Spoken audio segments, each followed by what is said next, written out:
नारायणं वन्दे कृष्णं वन्दे व्रजप्रियं कृष्णं द्वैपायनं वन्दे कृष्णं वन्दे पृथासुतं वसुदेवं सुतं देवं कंसचाणूरमर्दनं देवकी परमानन्दं कृष्णं वन्दे जगद्गुरुं मूकं करोति वाचालं पङ्गुं लङ्घयते गिरिं यत्कृपातमहं वन्दे परमानन्दमाधवं गुरुर्ब्रह्मा गुरुर्विष्णु गुरुर्देवो महेश्वर गुरुर्साक्षात् परं ब्रह्म तस्मै श्रीगुरुवे नमः। कृष्णाय वासुदेवाय हरये परमात्मने प्रणतः क्लेशनाशाय श्रीगोविन्दाय नमो नमः। नारायणं नमस्कृत्यं नरं चैव नरोत्तमं देवीं सरस्वतीं व्यासो ततो जयमुदीरयेत्। शुभं करोति कल्याणम् आरोग्यं धनसम्पदा शत्रुबुद्धिविनाशाय दीपज्योति नमस्तुते। अचतुरानन्न ब्रह्मा द्विबाहुरपरोपर अबाललोचनो शम्भु भगवान् बादरायण यं प्रव्रजन्तम् अपेतकृत्यं द्वैपायनो विरहकातर आजुहाव पुत्रेति तन्मयतया तरवोऽभिनन्दो तं सर्वहृदयं मुनिमानतोऽस्मि।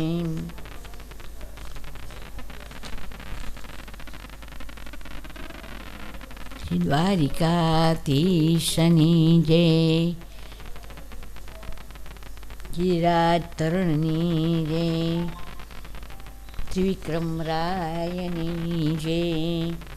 हे नंद नंद गोपाला हे नंद नंद गोपाला हे नंद नंद गोपाला हे नंद नंद गोपाला हे नंद नंद गोपाला आनंद कंद गोपाला हे नंद नंद गोपाला आनंद कंद गोपाला हे नंद नंद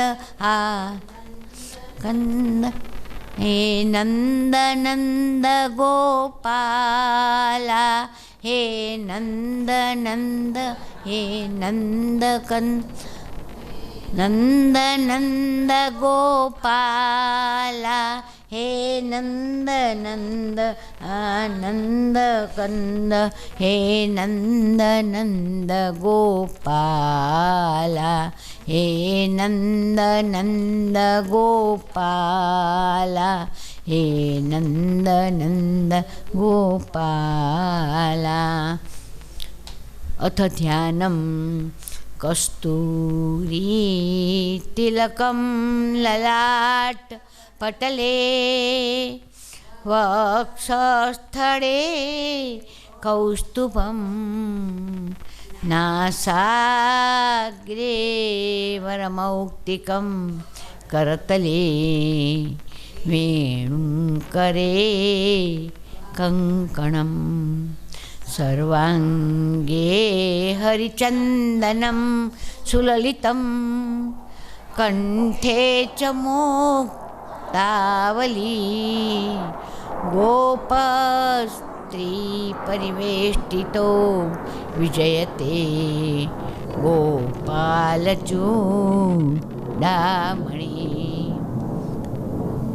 સૌને જય શ્રી કૃષ્ણ, જય દ્વારકાધીશ। ગઈકાલે જે આપણે મહાત્મ્યની વાત કરી એ હજુ પણ મહાત્મ્યની વાત એ ચાલે છે. એ પૂરી થાય પછી પ્રથમ સ્કંદમાં આપણે પ્રવેશ કરશું. તો મહાત્મ્યની જે વાત મેં કરી એમાંથી તમને કયો મુદ્દો ગમ્યો? લગભગ ઘણા બધા મુદ્દા કયા કે શ્રીમદ ભાગવત એનો મહિમા અપાર છે, અસીમ છે. બહુ જ ભાગવત એ એકદમ અનુપમ છે. એના જેવું કોઈ શાસ્ત્ર જ નથી. સૌથી શ્રેષ્ઠ સત્કાર્ય હોય જીવનનું તો એ છે ભાગવતનું કાર્ય. એના કથા શ્રવણ વિધિથી માણસને મુક્તિ મળે છે. આ બધી ઘણી બધી વાતો મેં કહી. તો તમને એમાંથી કઈ વાત ગમી? ટીચર હોવાને લીધે હું થોડાક પ્રશ્ન આગલા દિવસના પૂછીને જ આગળ વધીશ. એ મારી એક પદ્ધતિ છે. તો તમારે એ વાત તો જરા કરવી પડશે. મેં તમને ઘણા બધા મુદ્દા કયા છે.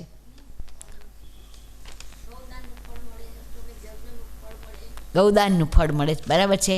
યજ્ઞનું ફળ મળે, પુરાણ પાઠ વાંચ્યાનું ફળ મળે, ઘણા બધા ફળ મળે છે આપણને. એ સરસ વાત છે. એ સિવાય કોઈને કંઈ જ્ઞાન, 5 ઇન્દ્રિયોની વાત પણ બહુ સારી વાત છે. અને એમાંથી એ વિષયોમાંથી આપણે ધીમે ધીમે મુક્ત થઈએ, નીરસ થઈએ તો જ આપણું ભગવાનમાં ધ્યાન રહે.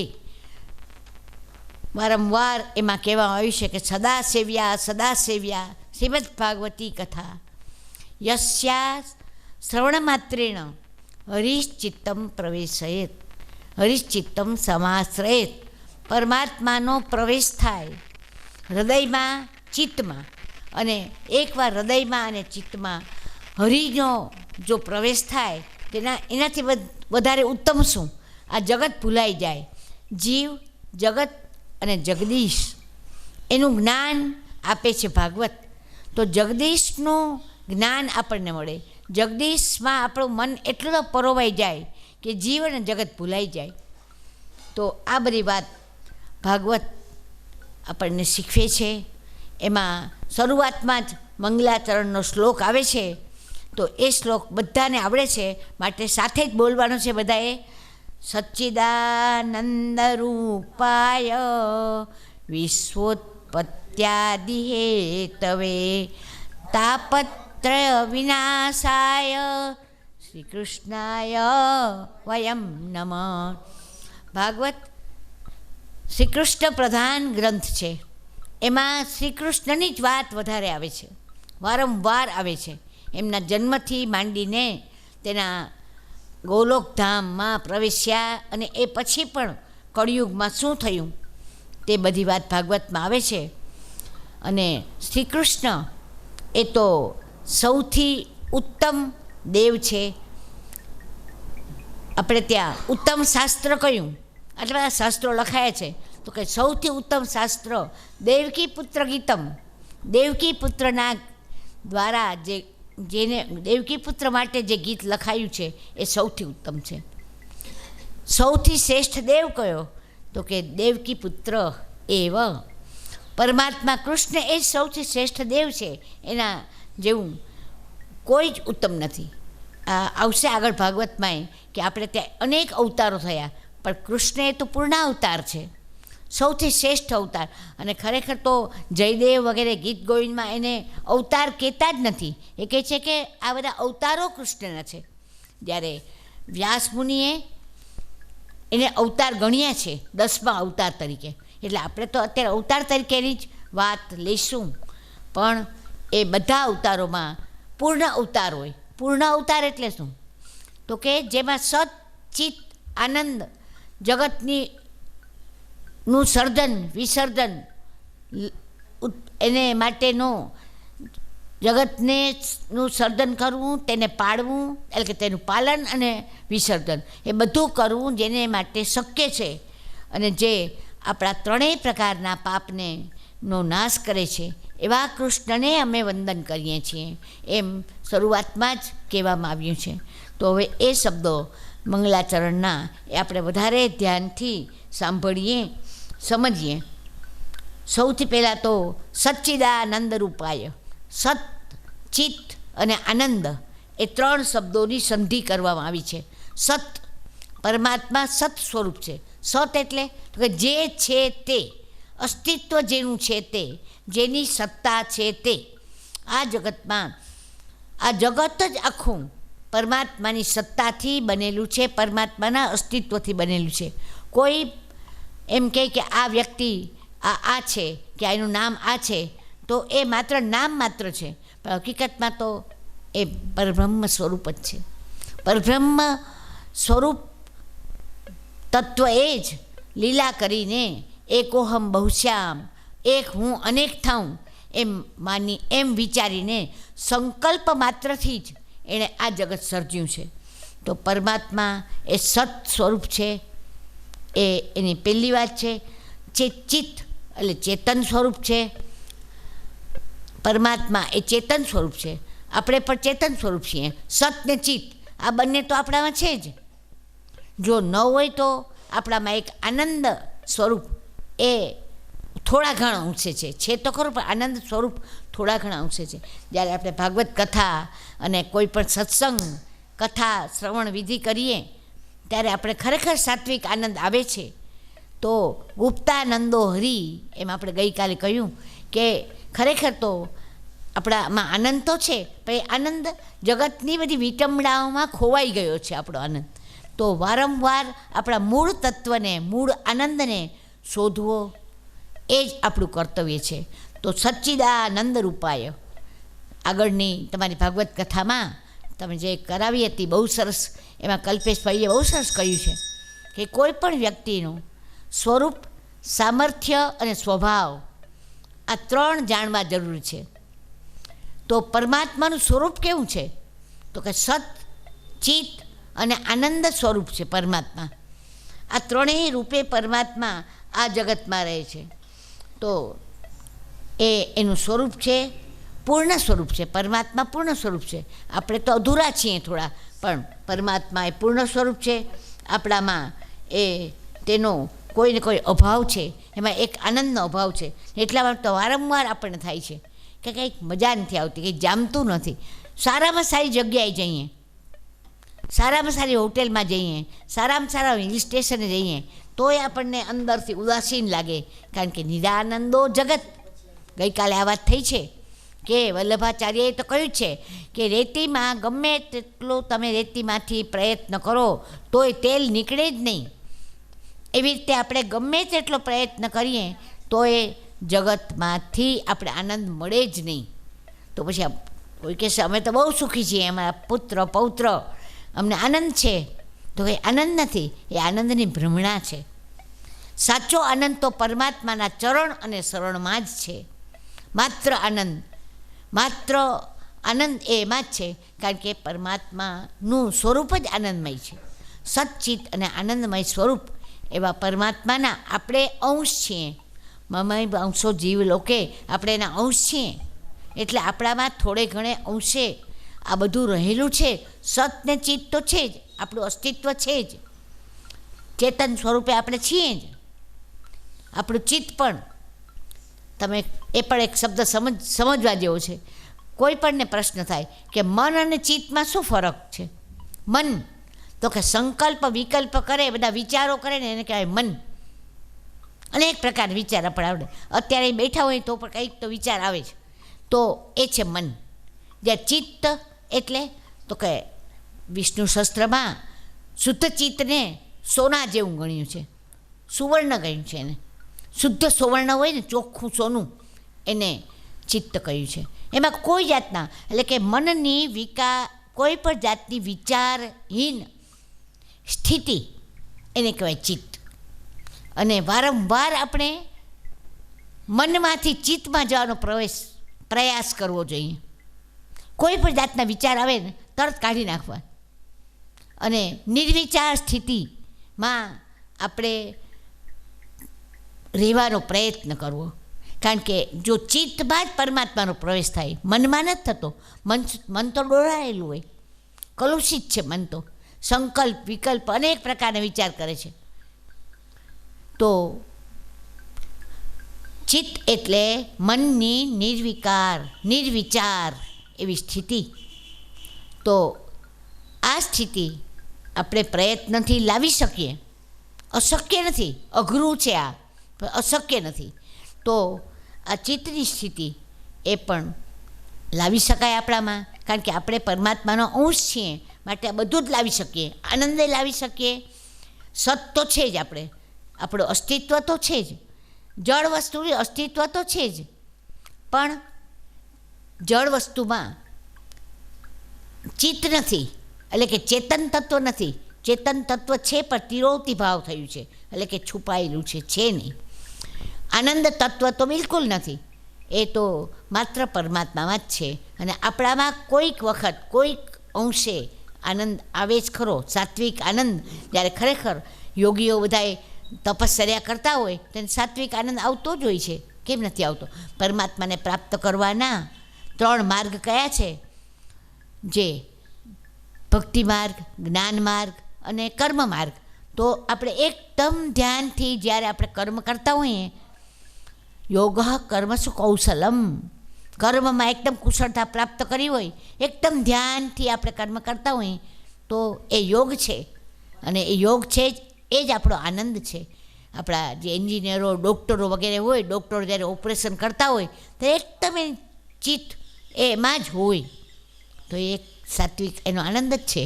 તો આ સમયે કર્મ એ યોગ બને છે અને યોગ એ આનંદ બને છે.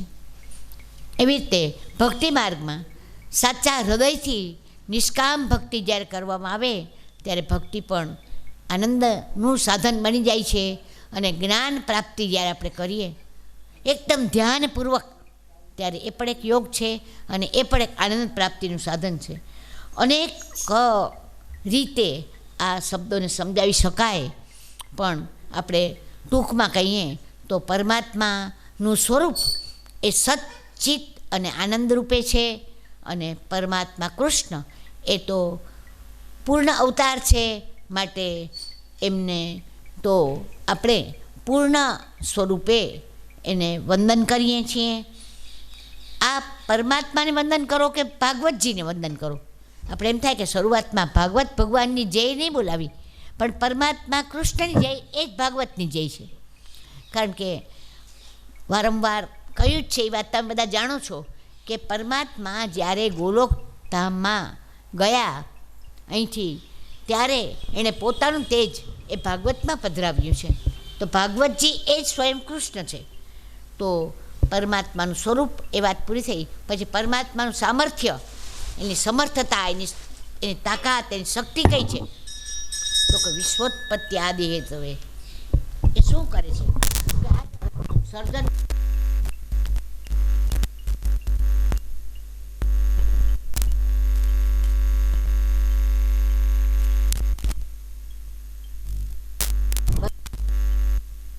છું તો અનેક થાઉં એમ વિચારીને એણે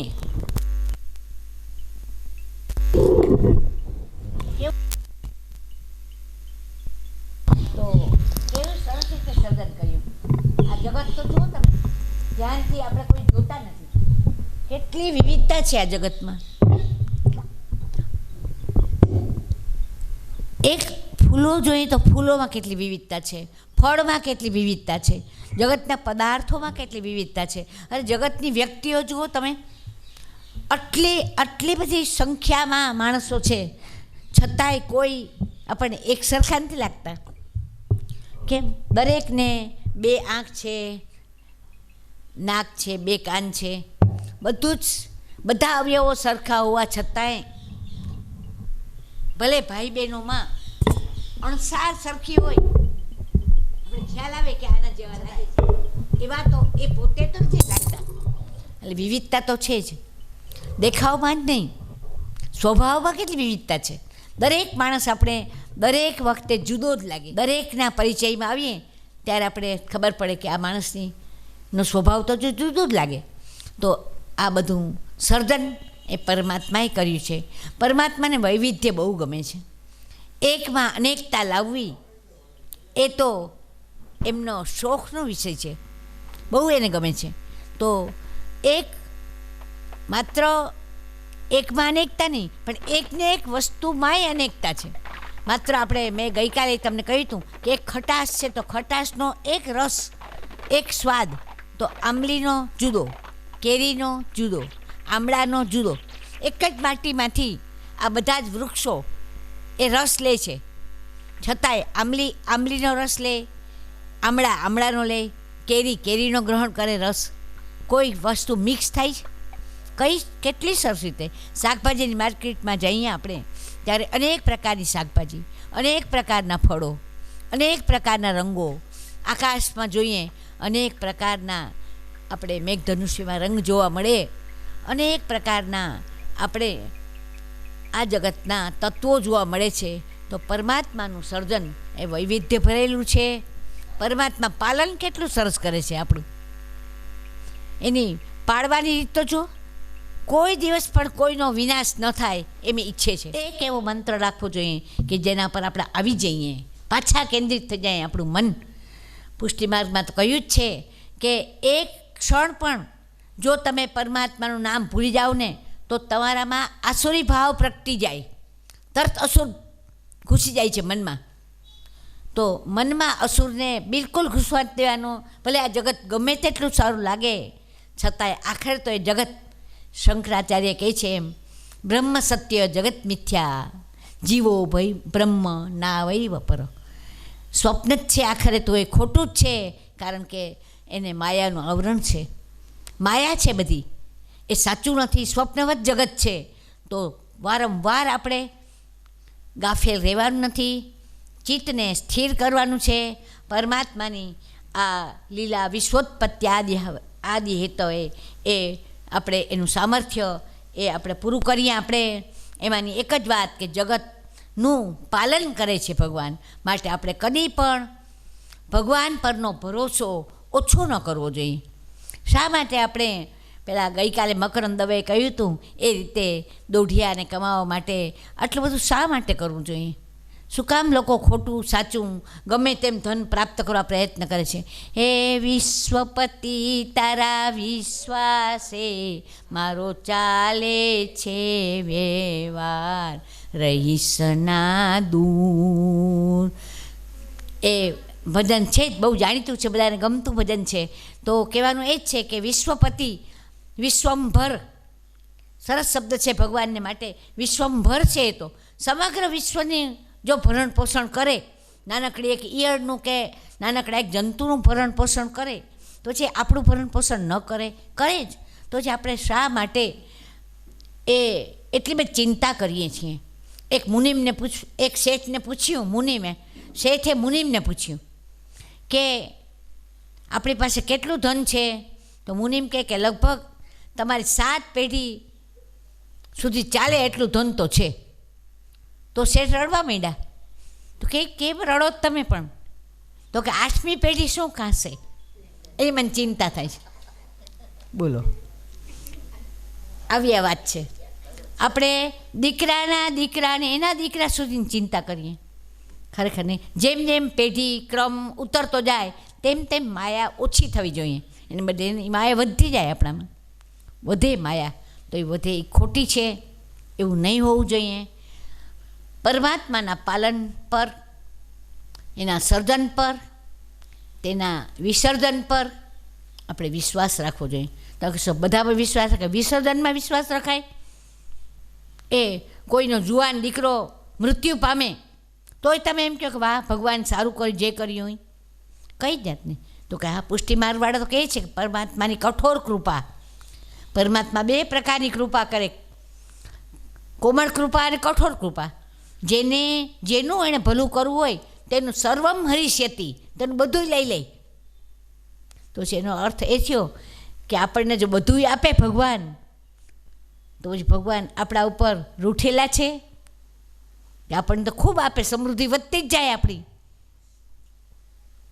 એવું નથી. સમૃદ્ધિ ભલે ગમે તેટલી વધે, પરંતુ આપણું ચિત્ત જો આ સમૃદ્ધિમાં અટવાઈ ન જાય તો કંઈ વાંધો જ નથી. તેન ત્યક્તેન ભુંજીથા એમ કહ્યું જ છે ઉપનિષદના ઋષિઓએ. ઈશાવાસ્યમ ઇદમ સર્વમ યત્કિંચિત જગત્યામ જગત તેન ત્યક્તેન ભુંજીથા. તમે ત્યાગીને ભોગવો, જે કંઈ ભોગવો ભલે મજા કરો, એકદમ ઇન્વોલ્વ ન થઈ જાઓ એમાં. એકદમ વાહ વાહ આજ તો શું મજા આવી ગઈ. અરે એ જે હોય તે, માત્ર ખાવા ખાતર ખાવું, માત્ર પહેરવા ખાતર પહેરવું, માત્ર આનંદ ખાતર, રમવા ખાતર આ જગતને ભોગવવું. જેમ ઋષિમુનિઓ કરતા, ખળખળ વહેતા પાણી, ઝરણાના પાણી પીતા, પેલા વૃક્ષના કંદમૂળ ખાતા, બસ એવી એ વાત છે. તો પરમાત્માના ઉપર ભરોસો એ બહુ જ વારંવાર આવશે. ભાગવત આપણને એ જ શીખવે છે. એક જ પંક્તિ, એટલે 2 પંક્તિ આપણી છે એ ભાગવતનું મૂળ મુખ્ય ધ્રુવ પંક્તિ છે એની. હું હરિનો હરિ છે મમ રક્ષક, તે ભરોસો જાય નહીં, જે હરિ કરશે તે મમ હિતનું, તે નિશ્ચય બદલાય નહીં. આ વાત વારંવાર આપણે રોજ એ વાત આ કવિતા, આ પંક્તિ એ ગાવી જોઈએ. પ્રતિપાળ એટલે સામેથી પાડનાર, માગે નહીં. બ્રાહ્મણો કોઈ માગતા નથી ત્યાં, છતાં સામેથી એને બધું મળી જાય, આવી જાય. એના ઘરમાં ઘી પણ આવી જાય, કે ઘી હમણાં અપાયું દિવાળીના દિવસોમાં, સાકરે આવી જાય, મસાલાએ આવી જાય, અનાજે આવી જાય. કોઈને કોઈ યાત્રાળુઓ આવે, ભાવુક એકદમ ભાવિક યાત્રાળુ હોય કે અમારે દાન કરવું છે, અમારે તત્કાળ ધજા જોઈએ છીએ, તો બહુ સરસ ગુરુની વ્યવસ્થા છે કે તમે તત્કાળ ધજા જોઈતી હોય તમે ઉત્તમ વસ્તુનું દાન કરો, સારામાં સારું. તેમાં 3-4 જણ હોય તત્કાળ ધજા લેવાવાળા, તો આ કહે કે હું ઘઉં આપું, તો કે ના. બીજા કહે કે હું ચોખા આપું, તો કે ના. ત્રીજા કહે કે હું એનાથી ઘી આપું, તો ઘીવાળાનો ચાન્સ પહેલો લાગે. જે વસ્તુ મોંઘી હોય એ અમને જોઈએ, એ અમારા બ્રાહ્મણોને જોઈએ, એમ બ્રાહ્મણો જ કહેતા, આયોજકો કહે છે. અને એ મળી જાય છે, સામેથી મળી જાય છે. તો પરમાત્મા તો પ્રતિપાળ છે. તો પ્રતિપાળ એવા પરમાત્મા તાપત્રય વિનાશાય આપણા 3 પ્રકારના પાપને દૂર કરે. 3 પ્રકારના પાપ એટલે કયા પાપ? તો કે આધિ, વ્યાધિ, ઉપાધિ. આપણે 3 પાપ, 3 આપણા આ જે પાપ નહીં, બહુ મોટી ભૂલ થઈ ગઈ. તાપત્રય વિનાશાય, તાપ આપણે છે. તાપ એટલે આ ચિંતા વધી આપણને દરેકને. કોઈ એમ કહે કે અમને કોઈ ચિંતા નથી, હવે સાવ મુક્ત, એ વાત ખોટી છે. મનુષ્ય તરીકે જન્મ થાય એટલે ચિંતા તો વળગે જ, કોઈને કોઈ ચિંતા હોય. આધિ એટલે માનસિક ચિંતા, વ્યાધિ એટલે શારીરિક ચિંતા, ઉપાધિ એટલે પોતે વોરી લીધેલી એવી સાંસારિક ચિંતા. આવી ચિંતાઓ હોય જ. તો આ બધી ચિંતાઓને આધિ, માનસિક, આપણે ઘણી બધી મનથી ચિંતાઓ હોય છે માનસિક. તો અને પરમાત્માએ પણ કેટલીક આપેલી હોય ચિંતા. બધા આ કંઈ દુકાળ પડે કે કંઈ વધારે અતિવૃષ્ટિ થાય, આ બધી ચિંતાઓને એમાં ગણવામાં આવી છે, આધિમાં જ ગણવામાં આવી છે. અને માનસિક ચિંતાઓ તો આપણે હોય જ છે, સતત હોય છે. કે અહીં બેઠા હોય ને તો એ ચિંતા થાય કે અરે ઓલું હીટર ચાલુ હશે તો પહેલાં જઈને બંધ કરી આવીએ, એની સ્વિચ ચાલુ હશે તો એક ચિંતા થાય. તો કે એને તો ઉપાધિ કહેવાય, એ બધી વોરી લીધેલી ચિંતા છે. તો આધિ, વ્યાધિ તો એકદમ સ્પષ્ટ છે, જે આજના જમાનામાં બધાયને છે. ડાયાબિટીસના રોગ વધતા જ જાય, હાડકાના રોગ વધતા જ જાય, ઘૂંટણના રોગ તો કંઈ બધાયને છે. કેમ ઘૂંટણના જ રોગ છે? તો કે જરાસંધ શબ્દ આવે છે, આમાં આવશે આગળ. ભાગવતમાં એક નામ આપ્યા છે ને, એ બધાય નામ સાર્થક અર્થપૂર્ણ જ આપ્યા છે. તો કે જરાએ પકડ્યો પગને. કેમ પગને પકડે? તો કે પગના દેવ છે વિષ્ણુ. તો વિષ્ણુ છે પગના દેવ છે. દરેક ઇન્દ્રિયોના પોતપોતાના દેવ છે. તો તમે વિષ્ણુની સ્તુતિ કરો છો, બરાબર નથી કરતા? તો અમે તો વિષ્ણુ સહસ્ત્રના પાઠ રોજ કરીએ. તો કે એમ નહીં, દ્વારકામાં કઈ નામ નથી લેવું કંઈ. તો કઈ ખબર છે? વિશ્વમ વિષ્ણુ વસત્કારો ભૂત ભવ્ય ભવત પ્રભુ ભૂતભાવ ભૂતાત્મા ભૂતભાવન, આમ જોતા જાય ને કરે. અને એ લોકો એમ માને કે જેટલું જલ્દી કરીએ ને એટલે સરસ કહેવાય, કે આને કેટલું મૂઢે છે. એમને અનુસંધાન સાથે કરો. જ્યારે પાઠ કરીએ ને ત્યારે અનુસંધાન મળવું જોઈએ, એટલે એનો અર્થ સમજાવવું જોઈએ. દરેક શબ્દના અર્થ સાથે કે પરમાત્માનું આ સ્વરૂપ છે વિશ્વંભર. તો વિશ્વંભર એટલે આપણા મનમાં થવું જોઈએ કે જે દરેકનું પોષણ કરે છે. તરત મનમાં અર્થ આવવા જોઈએ. તો પરમાત્માનું નામ હંમેશા અનુસંધાન સાથે જ કરવું જોઈએ. તો વિષ્ણુ સ્તુતિમાં શું અમારી ખામી છે? આપણે શોધવાનું છે.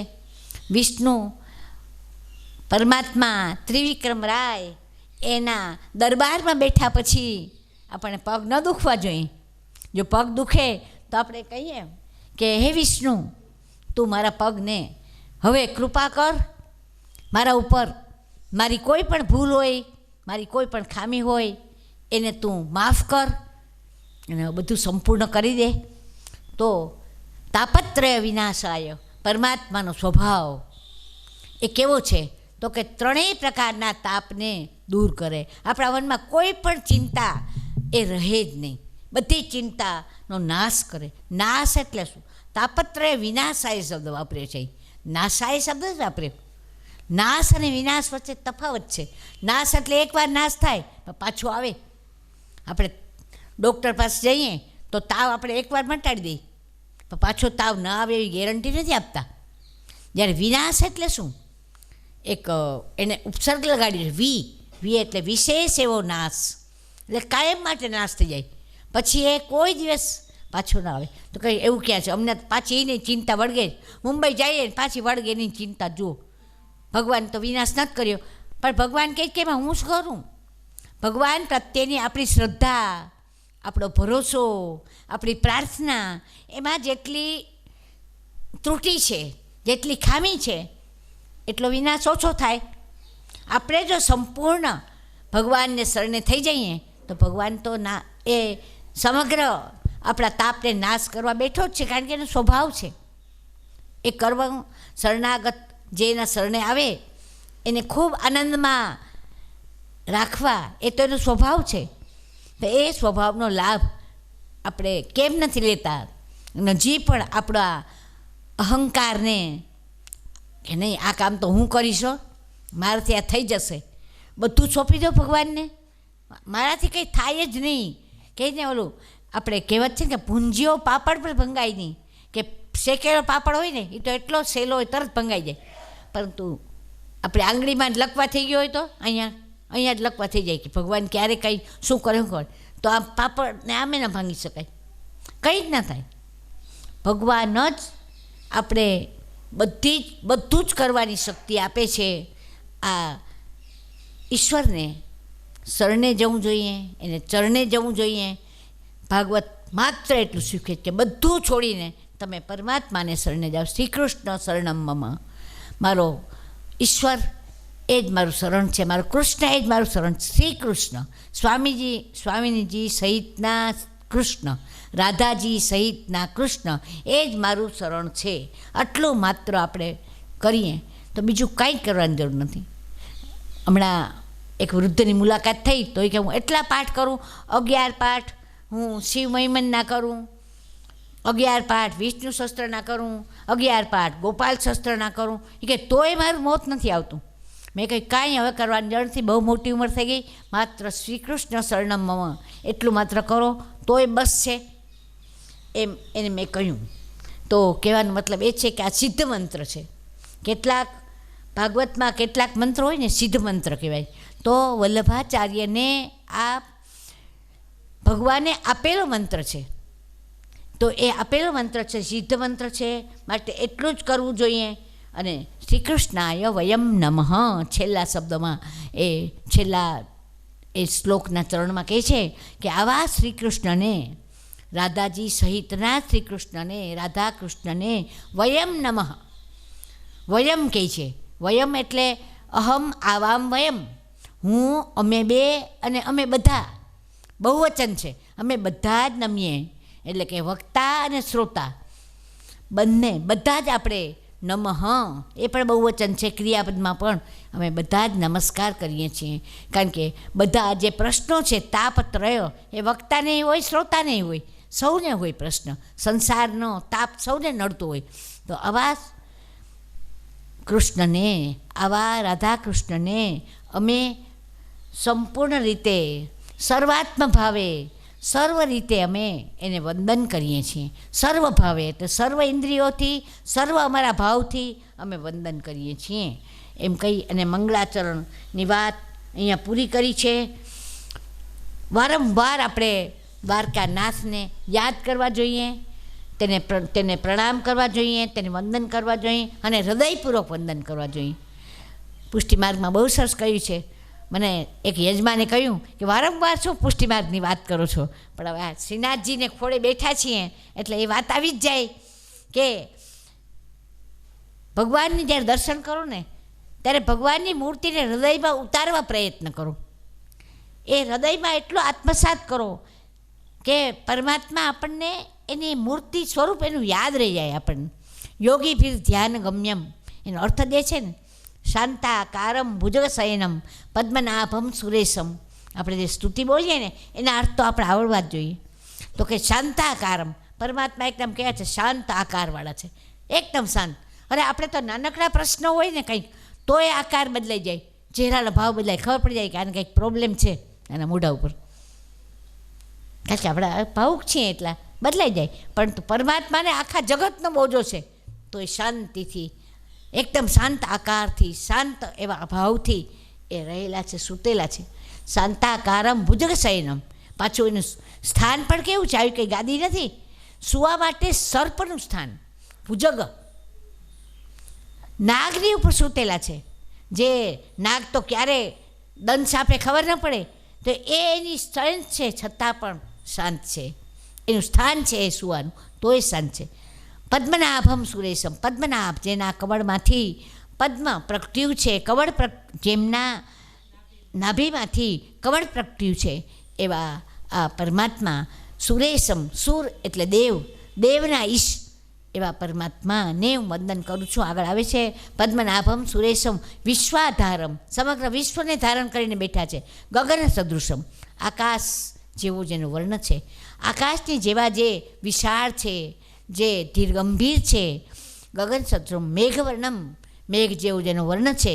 શુભાંગમ, જેના દરેક અંગો શુભ છે.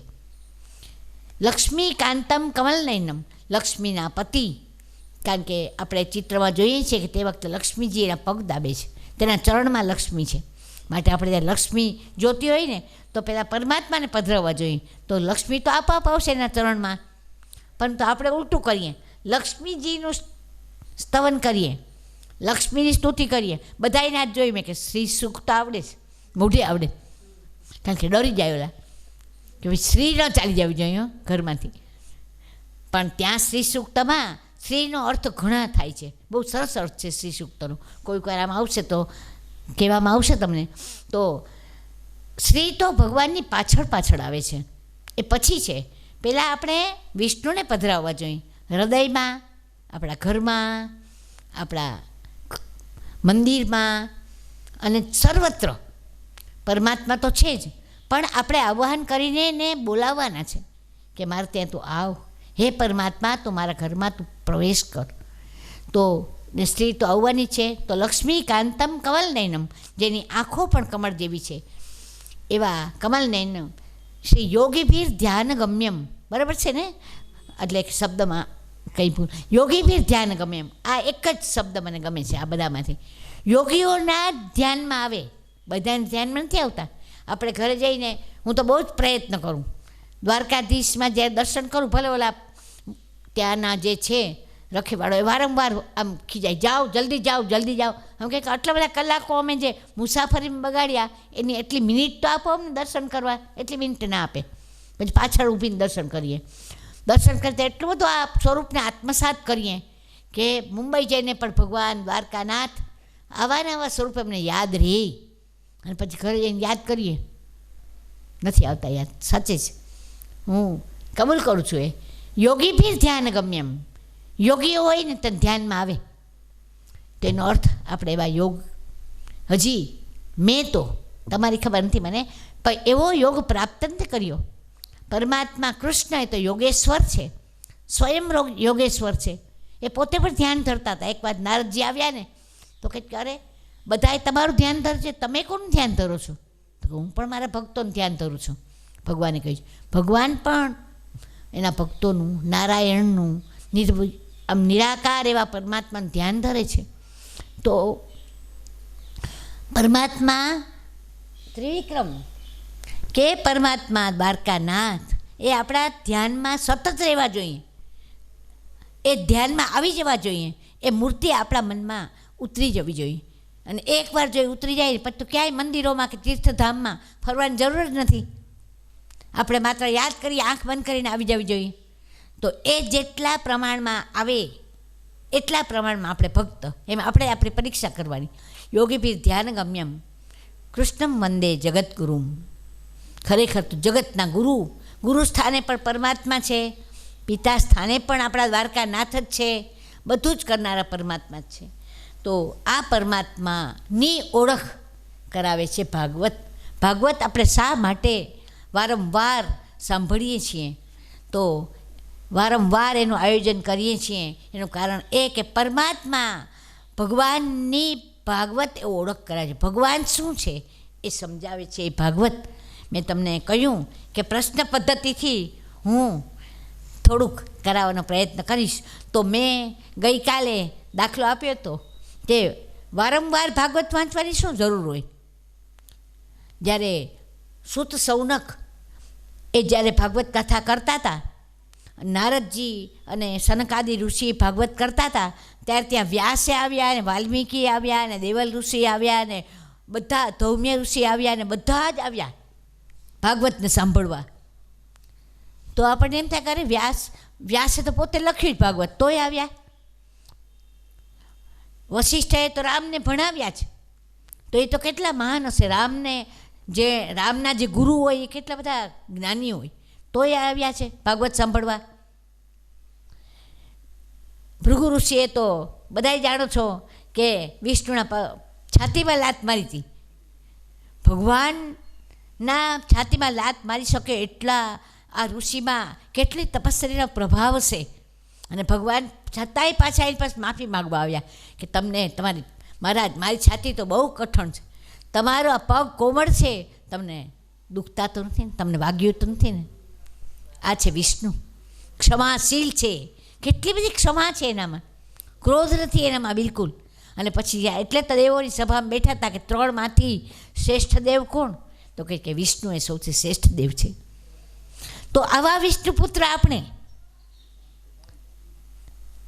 ગુસ્સો કરીએ, જ્યારે આવે ગુસ્સો ત્યારે ક્રોધ કરતા વિષ્ણુ શસ્ત્રનો એક પંક્તિ યાદ રાખવાની કે હે પરમાત્મા ક્રોધને હરી પણ તું લે છે અને ક્રોધ કરતા ક્રોધને કરાવનાર તું છે. બધું જ કરાવે, ક્રોધ કરાવે એ ને ક્રોધ હરી લે. તો પછી આપણે જ્યારે ક્રોધ આવે ત્યારે આપણે શું સમજવું, પરમાત્માની કૃપા નથી આપણા ઉપર તો જ ક્રોધ આવે, નહીં તો ક્રોધ હરી ન લે. તો કેમ ગુસ્સો આવે છે આપણા મનમાં? જ્યારે ગુસ્સો આવે ત્યારે આ વાક્ય બોલવાનું, ક્રોધ કરતા વિષ્ણુને બિલકુલ ક્રોધ નથી આવ્યો. એની છાતીમાં લાત મારી તો લક્ષ્મીજીને ક્રોધ આવી ગયો. એને કહે કે આ ભૃગુ ઋષિ આણે મારા પતિના છાતીમાં લાત મારી, જાઓ હવે ઋષિપુત્રો એટલે બ્રાહ્મણો એને હંમેશા સોનાનો વાટકો, હંમેશા ભીખ માગતા રહેશે.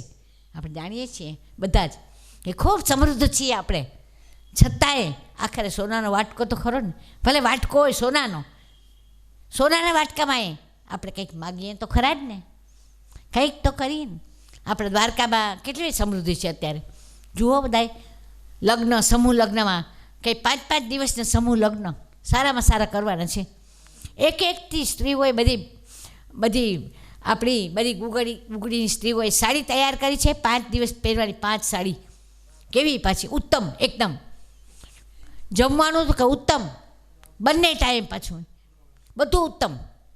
પરંતુ આખરે લક્ષ્મીજીથી શાપિત તો થયેલા જ બ્રાહ્મણો. ભલે આપણા આયોજકે કોઈક પાસે તો માગણી કરી હશે ને કે તમે અમને અમારી સંસ્થાને તમે થોડીક મદદ કરો, કારણ કે આખરે બ્રાહ્મણોના હાથમાં. અને કહ્યું જ છે ભગવાનની પાસે જ્યારે બ્રાહ્મણો સાથે ગયા હતા ને, જ્યારે એણે દ્વારકા વસાવીને ત્યારે બ્રાહ્મણોને લઈ ગયા હતા, ત્યારે બ્રાહ્મણોએ કહ્યું હતું કે અમે અહીં તો બધા યાત્રાળુઓ જાતના યાત્રાળુઓ આવે, અનેક પ્રકારના આવે, અનેક પ્રકારનું દાન આપે, તો અમે નહીં લઈએ દાન. કારણ કે કોઈએ કેવા ભાવથી આપ્યું, કોઈએ કેવા ભાવથી આપ્યું, તો અમને પાપ લાગે. ત્યારે ભગવાન વચન આપ્યું છે કે જાઓ, તમને પાપ પણ નહીં લાગે, તમે આ દાન લેશો તો તમને કંઈ જ નહીં થાય. અને આપણે જોઈએ છીએ દ્વારકાના દરબારીઓને, બધા દ્વારકાના વસવાટ કરે છે બધા આપણા ગુગળીઓ, કેટલા સરસ એના તમે વસ્ત્રો તો જુઓ, રંગબેરંગી પિતાંબર, એના અંગરખા, એની પછેડીઓ, કેટલા સરસ. કારણ કે અમે દ્વારકાના દરબારી છીએ, એમ કે જેવા તેવા થોડા છીએ, કેટલા સરસ લાગે છે. ત્યારે મને ચોક્કસ એ બધાને જોઉં ને ત્યારે વિચાર આવે કે અમે તો ગજરા મારુની જેમ શાપિત પાત્ર છીએ. ગજરા મારુને કેમ કંઈક લોકવાર્તામાં આવે છે કે શાપ આપ્યો કે તું કાળા કપડાં પહેરીને કાળા ઘોડામાં બેસીને તું ચાલી જાય અહીંથી, અને ગજરા મારુએ ચાલી જવું પડ્યું. એવી રીતે ખરેખર જેણે દ્વારકા છોડ્યું એ તો શાપિત પાત્રો કહેવાય. ખરેખર તો દ્વારકામાં એવી મજા છે. તો વાત આપણે એ કરતા હતા કે કૃષ્ણમ વંદે જગતગુરુમ, પરમાત્મા કૃષ્ણ એ જગતના ગુરુ છે. તો એ વાત પણ નહોતા કરતા. આપણી વાત હતી કે મંગલાચરણની, કે આ રીતે ભગવાનનું મંગલાચરણ શરૂઆતમાં જ કરવામાં આવ્યું. હવે આ ભાગવત એ કોણે કોને કહ્યું એ લેવાનું છે આપણે મુદ્દો એક. અને ગઈકાલે કથાની શ્રવણ વિધિ એ પણ અધૂરી રહી ગઈ, અને વક્તા શ્રોતાનું લક્ષણ એ પણ ટૂંકમાં પાછું આજે કહીશ.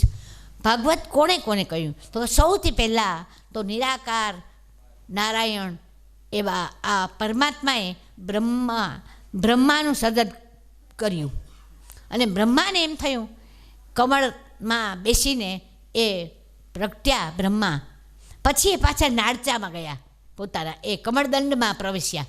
અને કમળદંડમાં પ્રવેશ્યા ત્યારે અવાજ આવ્યો અંદરથી કે તપઃ તપઃ તપઃ, તું તપ કર તપ કર તપ કર. કારણ કે તપ કરીએ તો જ મળે કોઈ પણ વસ્તુ, તપ વિના ન મળે. તો તમે બધા કહેશો કે શું મારે આ બધું છોડીને તપ કરવા ચાલી જાઉં જંગલમાં ઝાડ નીચે બેસીને? તો ના, તપનો અર્થ એ નથી. તપ એટલે કોઈ પણ વિષમ પરિસ્થિતિમાં પણ શાંત રહેવું. ક્રોધની અવસ્થા હોય તો એ ક્રોધને પી જવો. આપણી જીભ વૃત્તિને અંકુશમાં રાખવી, સ્વાદને જરાક જીતી લેવો, અનેક પ્રકારના અર્થ થાય છે તપના. તપ એટલે ગમે તે અવસ્થામાં પણ પ્રસન્ન રહેવાની કળા શીખવી, આ બધું તપ છે. કોઈ પણને દુભાવવાની આપણા થકી, ક્રોધ ન કરવો, ખરાબ વચન ન બોલવા, અસત્ય ન બોલવું, કોઈનું ધન ન લઈ લેવું, અનેક અર્થ થાય છે. તો બ્રહ્મા એ અંદર ગયા, એને થાય હું કોણ છું, હું ક્યાંથી આવ્યો. દરેક જેમ બ્રહ્માને પ્રશ્ન થાય એવો જ પ્રશ્ન આપણે થવો જોઈએ કે ખરેખર મારું મૂળ ક્યાં છે, હું કોનો અંશ છું, એ દરેકને થવું જ જોઈએ. એ દ્વારા જ આપણે આત્માની ઓળખ થાય. આપણે ખબર પડે કે આ શરીર તો નાશવંત છે, અંદરનો આત્મા જ અમર છે, એ વાત તો જ સમજાય. તો બ્રહ્માને એ પ્રશ્ન થયો અને એણે તપ કર્યું, ઘણા બધા વર્ષો, હજારો વર્ષ તપ કર્યું. અને પછી નારાયણ નિરાકાર પરબ્રહ્મ તત્વ નારાયણે બ્રહ્માને ચતુશ્લોકી ભાગવત કહ્યું, 4 શ્લોકમાં ભાગવત કહ્યું. અને આ જ ભાગવત બ્રહ્માએ કોને આપ્યું? ચાલો તમને ખબર હોય છે, બ્રહ્મામાંથી જે આવશે આપણામાં કે જે કંઈ એણે સર્જન કર્યું, બ્રહ્માને એણે પહેલાં આદેશ આપ્યો કે તું સર્જન કર, આ પૃથ્વીનો તું વિસ્તાર કર. હવે તો વિસ્તાર કર. તો એણે પહેલાં સનતકુમારો સર્જ્યા, માનસપુત્રો